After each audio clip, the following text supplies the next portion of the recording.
Have you ever wondered about the tiny balls on top of snow caps? Today we're diving deep into the world of nonpareils, a confection with a rich history dating back to the 18th century. Nonpareils are small, round candies made primarily of sugar and starch. Traditionally white but now available in many colors, these tiny balls add a crunchy texture to various sweets. Snow caps are an iconic candy that features nonpareils. These semi-sweet dark chocolates have a layer of white, crunchy nonpareil sprinkles on top, giving them their unique look and texture. The term nonpareil means without equal, highlighting its distinctive taste and appearance.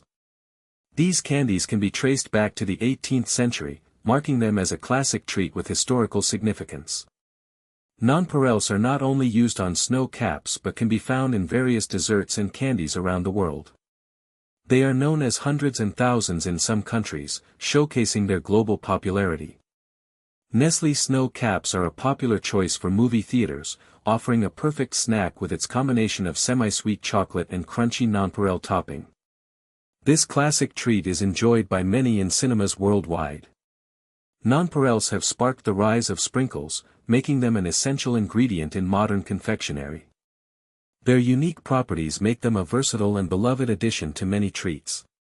So there you have it, the fascinating history of nonpareils, the tiny balls that make snow caps so special. Which fact surprised you most? Let us know in the comments.